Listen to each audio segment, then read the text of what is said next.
রাত হয়েছে, ঘড়ির কাঁটায় 9টা। সবাই ঘুমিয়ে পড়েছে, কিন্তু চান্দু এখনো ঘুমাতে চায় না। সে বারবার উঠে পড়ছে। চান্দুরা ছিল খুবই গরিব। যে তারা এত গরিব, তাদের বাড়ি ইলেকট্রিক পাখা ছিল না, তাই তারা এত গরমে বাড়ির উঠোনে শুয়ে থাকতো। না মা, আমি এখন ঘুমাবো না।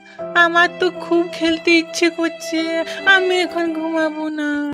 না চান্দু সোনা, কাল সকালে স্কুল আছে, স্কুল যেতে হবে না, ঘুমিয়ে পড়ো। না, ঘুম ঘুম একদম ভালো না। আমি আ- আমি কি খেলবো মা?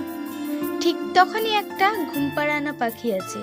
সেই পাখি বলে, হ্যালো চাঁদু, আমি হলাম ঘুম পাড়ানি পাখি। আমি তোমাকে ঘুম পাড়ানি গান গেয়ে শোনাবো।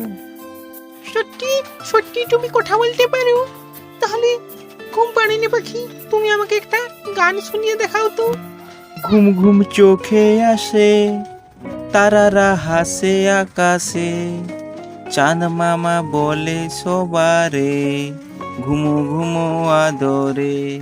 চান্দু এখন শান্তিতে ঘুমোচ্ছে। ঘুম ঠিক মতো হলে মন থাকে ভালো আর শরীর থাকে ঝরঝরে। রাত হলে ঘুমাই আমরা, স্বপ্ন দেখে হাসো তোমরা। ঘুমে আসে নতুন শক্তি, তবেই তো চলবে সকালবেলার মুক্তি।